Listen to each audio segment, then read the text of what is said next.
अस्सलाम वालेकुम नाज़रीन, मैं हूं साहिबजादा सलील। उम्मीद है आप जहां भी होंगे खैर खैरियत से होंगे। नाज़रीन, इज़राइल ने दूसरा बड़ा अटैक किया है और तब्रेज़ के शहर में जो एयर बेसिस थे उनको तबाह किया है। ईरान के अब तक जो है वो 20 जो आर्मी के सीनियर अहलकार हैं एयर फोर्स के और फ़ौज के पासदारान इनकलाब के, वो शहीद हो गए इस हमले में और बड़ी तबाही मचा दी है पूरे ईरान में। और ये जो दूसरा बड़ा हमला किया गया है ये नाज़रीन तब्रेज़ में किया गया है और उनके एयर बेसिस को तबाह किया गया है। ऑलरेडी पहले हमले में ईरान के जोहरी प्रोग्राम को निशाना बनाया गया जिसमें कामयाबी मिली इज़राइल को और मुकम्मल तौर पे तबाही मचा दी है ईरान में। ईरान का डिफेंस सिस्टम मुकम्मल तौर पे नाकाम रहा और अब दूसरा हमला जो ईरान पे हुआ है उसके बाद ईरान जो रिटेलिएशन कर रहा है उस पे भी हमला कर दिया गया है। तो बड़ी मुश्किलात आ रही हैं। रात को कहा जा रहा है कि अब जो झंडा लहरा दिया है, सुर्ख झंडा एक बार फिर ईरान ने, कि वो हमला करेंगे रात को इज़राइल पे। मगर नाज़रीन, करीब में जो इस्लामी ममालिक हैं वो बाकायदा मदद कर रहे हैं और बड़ी मुश्किलात आ रही है ईरान को हमला करने पे। और जो ड्रोन 100 भेजे थे वो भी गिरा दिए गए हैं।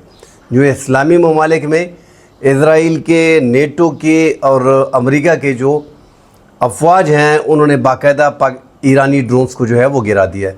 पाकिस्तान की नाज़रीन जो बलूचिस्तान और ईरान का जो बॉर्डर है उस पर पाकिस्तान सिक्योरिटी हाई अलर्ट है। पाकिस्तान की फ़िज़ाइया अलर्ट हो गई है। वहाँ पे पाकिस्तान के फ़ाइटर जेट जो है वो पहुँचे हुए हैं। पाकिस्तान मुकम्मल तौर पे प्रिपेयर्ड है। ऐसा ना कि हालात ख़राब होते ही साथ पाकिस्तान में भी कोई प्रॉब्लम शुरू हो जाए। तो पाकिस्तान अपने दिफा के लिए पाकिस्तान की फ़िज़ाइया को हाई अलर्ट कर दिया गया है। नाज़रीन, जो दूसरा एक तो पहले हमले में जो उनकी शहादतें हुई हैं उनके 6 साइंसदानों को जो है वो शहीद कर दिया गया है, जिनमें बड़े नाम जो हैं इस टाइम पे हबीबुल्लाह, जो अब्दुल रहीम मनहोचर हैं, फरीदुन अब्बास हैं, ये उनके सरबराह थे फरीदुन अब्बास, जिनको शहीद किया गया है। और साथ जो है मोहम्मद मेहदी तरांची जो है उनको भी जो है शहीद किया गया है। जो आर्मी चीफ़ है पासदारान इनकलाब के सरबराह थे हुसैन सलामी, उनको शहीद किया गया है। ग़ुलाम अली राशिद, उनको शहीद किया गया है। और साथ अभी ख़बरें आ रही हैं कि फ़िज़ाइया के जो उनके सरबराह हैं कमांडर ब्रिगेडियर जनरल आमिर हाजीज़ादा को भी जो है वो फ़िज़ाइया के सरबराह हैं, उनको भी शहीद कर दिया गया है। तो शहादतें काफ़ी तादाद में हुई हैं। 20 से ज़ायद सीनियर लीडरशिप जो आर्मी और फ़िज़ाइया की है उनको शहीद किया गया है। और इस टाइम पे नाज़रीन हम देख रहे हैं कि अमेरिका ने एक बड़ा बयान दिया है, सदर ट्रंप ने, कि हमने तो वार्निंग दी थी ईरान को और उनको कहा था कि आप जो है वो मेज़ पे आ जाएं, मुज़ाकरात की मेज़ पे आ जाएं। बहरहाल जो धमकी दी है उन्होंने वो एक बड़ी ख़तरनाक धमकी दी है कि इससे जो इसके बाद हमला होगा वो इससे भी ख़तरनाक होगा। और जो थोड़ा बहुत बचा कुचा सल्तनत है उसको अगर बचाना है तो मेज़ पे आके अब भी वक्त आपके पास है, वरना बहुत देर हो जाएगी। तो एक बड़ी धमकी अमेरिका की तरफ से मिली है। और साथ ये भी कहा है कि हमारे जितने भी जदीद फ़ाइटर जेट फ़िज़ाइया के हैं, हमारी मिसाइल्स हैं, हमारा असला है, उनका मुकाबला नहीं है, वो सारे उनके पास हैं और मज़ीद भी कोमक उनको पहुंच रही है। तो ईरान को काफ़ी मुश्किल में डाल दिया है यहाँ पे नाज़रीन।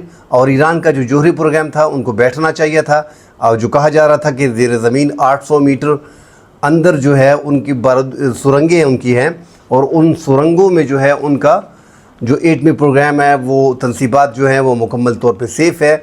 आज पता लग गया कि ईरान ने जो हमला किया है, जो 3-4 दिन से हम मुसलसल वीडियो इसी पे बना रहे थे कि इज़राइल ने जो है वो हमले का प्लान बराबर कर लिया है। और उनके जो इलेक्ट्रॉनिक मीडिया चैनल थे, चैनल 14, चैनल 12, वो बाकायदा बता रहे थे कि 72 घंटों में जो है वो ईरान पे हमले होने वाले हैं। और 72 घंटे मेरे ख्याल में पूरे नहीं हुए, 48 आवर ही पूरे हुए हैं कि उसमें रात को पता चला है कि इज़राइल ने बड़ा हमला कर दिया। और अब जो तब्रेज़ में जो हमला किया है वो ये रिटेलिएशन के लिए अपने आप को प्रिपेयर कर रहे थे ईरान के, और वहाँ पे जो है वो हमला कर दिया गया है। साथ नाज़रीन ये बताया जा रहा है कि जो ईरान के अंदर ही तेहरान में चंद किलोमीटर के फासले पे कई साल से इज़राइल ने खुफिया ज़ेर ज़मीन ड्रोन बेस उसका काम कर रहा था कई सालों से, और ईरान पर इस हमले में इज़राइल ने इसी ईरान के इस बेस को इस्तेमाल भी किया। तो अपने जासूस भी ईरान के अंदर जो हैं वो बहुत है इज़राइल के, इसलिए आज ये तबाही उनको देखने को मिल रही है। बैलिस्टिक मिसाइल उनके पास काफ़ी तादाद में है, ड्रोन्स उनके साथ काफ़ी तादाद में है। बहरहाल जो ड्रोन, ये 136 शहीद जो ड्रोन है वो 4 घंटे 4.5 घंटे में इज़राइल पहुंचते हैं।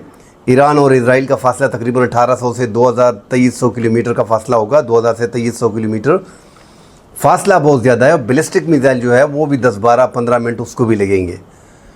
तो अब रात को देखा जाएगा, क्योंकि ज़्यादातर तबाही जो है वो ईरान की हो चुकी है, और ईरान ने बाकायदा अब जो कुम की मस्जिद है जमकरान में, उस पे इंतकाम का जो उनका सुर्ख झंडा है वो लहरा दिया। नाज़रीन, ये सुर्ख झंडा हमने 5 सालों में 4 बार ईरान की तरफ से लहराते हुए देखा है, और उसके बाद हमने कुछ ज़्यादा देखा ही नहीं है। कासिम सुलेमानी 2020 में जिसकी शहादत हुई, उसके बाद सुर्ख झंडा जो है वो लहराया गया। करमान में जो बम धमाके हुए उस 2024 में फिर सुर्ख झंडा लहराया गया। इस्माइल हानिया को जो शहीद किया गया, कत्ल किया गया, 2024 में फिर लाल झंडा जो है वो लहराया गया इंतकाम लेने के लिए, और अब 2025 में दोबारा जो है वो सुर्ख झंडा लहरा दिया गया है। मगर इस बार जो सुर्ख झंडा लहराया गया है वाकई उनका नुकसान बहुत ज़्यादा हुआ है। कासिम सुलेमानी उनके अहम कमांडर थे, मगर एक यहाँ पे तो 20 इन्होंने फ़िज़ाइया के और आर्मी के, उनके आर्मी चीफ समेत जो है वो शहीद कर दिए। मगर समझ ये नहीं आती नाज़रीन कि ये रिहायशी इमारतों में जो फ्लैट होते हैं उसमें रिहाइश पजीर थे। हम ये नहीं कह रहे कि ठीक है पाकिस्तानी जनरल्स की तरह बड़े बड़े घर जो है, महल जो है वो बना लें, मगर जब आपको पता है, आम रिपोर्टर हमारी तरह वो कह रहा है कि 72 घंटों में जो खबरें इंटरनेशनल मीडिया पे देख रहा है, इज़राइल का मीडिया देख रहा है, अमेरिका का मीडिया देख रहा है, उसके बाद वो अपने उनकी ख़बरों से और अपने जो तज्ज़िये हैं उसमें ये क्लियर कट कहता है कि 72 घंटों में हमले होने वाले हैं। तो इतनी लापरवाही, इतना सिक्योरिटी लैप्स, एक तो आपको इंटेलिजेंस नहीं मिल रही,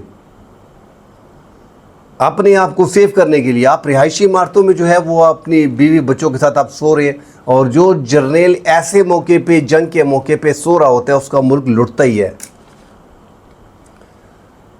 और ये एक बंकर में लोग इस टाइम पे साइड पे हो जाते हैं अपने आप को सेव करने के लिए। नेतन्याहू को जो वज़ीर-ए-आज़म है उनको देखें, अभी वो गायब हो गए, उनके बारे में बताया जा रहा है कि वो यूनान चले गए हैं, छुप गए हैं कहीं पे ताकि उस पर हमला ना हो।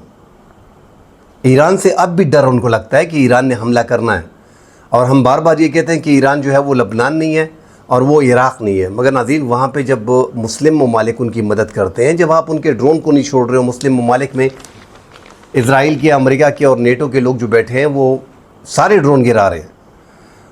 और जो आप क्या समझते हैं, ये 200 जहाज़ जो आए हैं जिन्होंने बमबारियाँ की है, जिसमें फ़ाइटर जेट F-35 भी हैं, और तबाही मचाई है ईरान में, ये जहाज़ कहाँ से उड़ के आए हैं? क्या इन्होंने अरब ममालिक के ये एयर बेसिस इस्तेमाल, एयर स्पेस इस्तेमाल नहीं किया? इनके पास तो 7-8 जो है वो KC-707 जो है बोइंग जो रीफिलिंग तैयारे हैं, जो काफ़ी तादाद में महदूद हैं। 7-8 से आप 200 तैयारे जब आपके मुल्क में आते हैं लड़ने के लिए, तो ये रिफ्यूलिंग के लिए बहुत कम है। इनको फ्यूल फिर कहाँ से दिया गया? इन्होंने ये इतना बड़ा सफ़र कहाँ से किया? तो अब ईरान इन चीज़ों को भी देख रहा है कि कौन कौन से मुल्क उनके बाकायदा मदद कर रहे हैं, और वो सारी दुनिया को सामने है।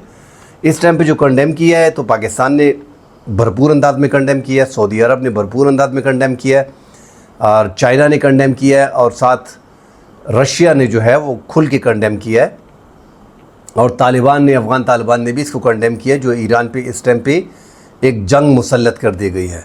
और ईरान पे ऐसी जंग मुसल्लत कर दी गई है नाज़रीन कि उसमें ईरान की अब ख़ात्मे का टाइम आ गया। ईरान में जो हुकूमत है उसके ख़ात्मे का टाइम भी आ गया है, क्योंकि आप जो भड़के मार रहे थे, जो बड़ी बड़ी बातें हो रही थी, तो ये तो मुझे वही याद आ गया जो इराक़ में सद्दाम हुसैन शहीद जो है वो कहते रहे, जो उनको बाद में फांसी दी गई कि हमारे पास ये है और हम ये कर लेंगे और हम वो कर लेंगे। बाद में जब अमेरिका ने हमला किया तो उस बेचारे के पास कुछ भी नहीं था।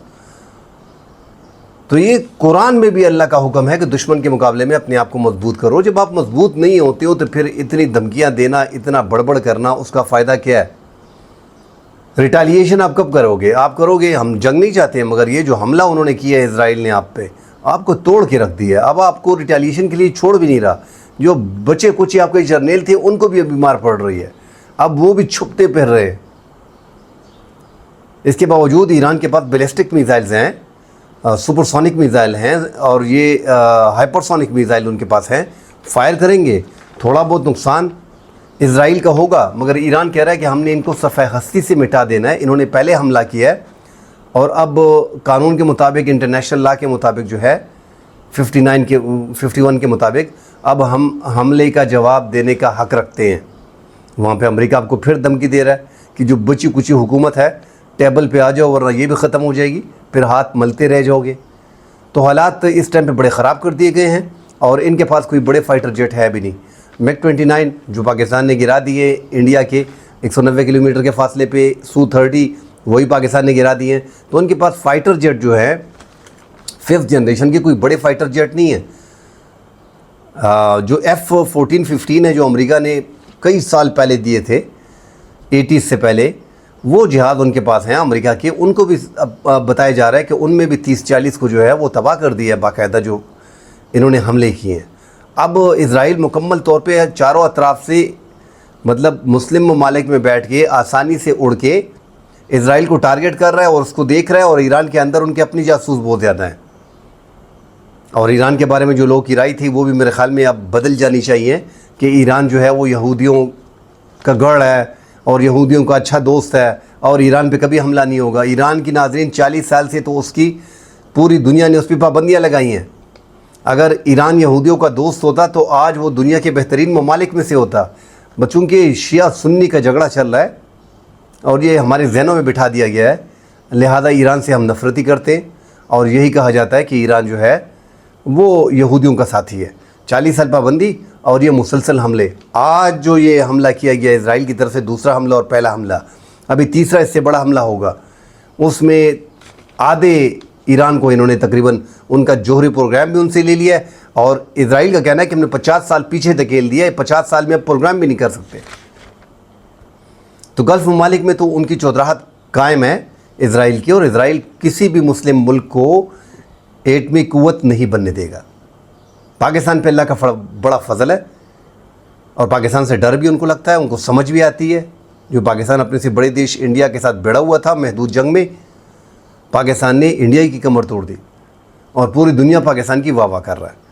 تو پاکستان کے پاس فائٹر جیٹ بھی زیادہ ہیں. بہرحال پاکستان کے پاس 4.5 جنریشن ہے, اور ایران کے پاس 4 جنریشن ہے, اور 80s اور 90s کی, اور ان کے اپنے خود کے بنائے ہوئے فائٹر جیٹ ہیں. ان کے ڈرون بہترین ہیں, مگر وہ 4 گھنٹوں میں پہنچتے ہیں. یہ بڑا مسئلہ آ رہا ہے. حالانکہ ان کے ڈرون دنیا کے خودکش ڈرونوں میں بہترین ڈرون ہے جو روس نے استعمال کیے ہیں یوکرین میں. مگر اسلامی ممالک جو بارڈر پہ پڑے ہوئے, میں نام نہیں لینا چاہ رہا, ان سب ممالک میں جو ہے وہ اسرائیل کی افواج بیٹھی ہیں. قریب قریب جتنے بھی اسلامی ملک ہیں ان کے ایئر سپیس ان کا استعمال ہوا ہے, ریفیولنگ وہاں سے ہوئی ہے, تیل باقاعدہ وہاں سے طیاروں نے جو ہے وہ دیا گیا ہے. اب ہو سکتا ہے کہ ایران ان میں سے چند ممالک پہ حملہ کر دے, اور یہ پاسبلٹی زیادہ ہے کیونکہ ان کے پاس اپنی انٹیلیجنس معلومات ہوں گی. مگر بڑی نالائکی دکھائی ہے ایران کی سیکیورٹی فورسز نے کہ رہائشی عمارتوں میں ان کے جرنیل جو عام لوگوں کے ساتھ رہ رہے تھے, اور وہ بھی ایسی عمارتوں پہ جو سامنے بالکل سامنے تھے, ان کے ٹارگٹ پہ بڑا آسان تھا. ان کو ایسے موقع پہ احتیاط کرنی چاہیے تھی. اب ان کے آپ 20 سربراہان کو, جب آپ 20 سینئر لیڈر کو آرمی کی آپ مار دیتے ہو تو آپ جنگ ہار جاتے ہو. آپ کا جو راجہ ہے, وہ آپ کا جو بادشاہ ہے, آپ کا جو پرنس ہے, آپ نے اس کو مار دیا ہے. جو اس سے پاس لا رہا ہے, لڑ رہا ہے, دوسرے نمبر پہ ہے, تیسرے نمبر پہ 20 تک آپ نے سارے مار دیے. تو یہ سسٹم اسرائیل نے بڑے پلاننگ سے کی ہے. اب آگے جا کے حملے کیسے کرو گے, کیونکہ جو ایکسپرٹ تھے وہ تو 20 بندوں کو آپ نے مار دیا.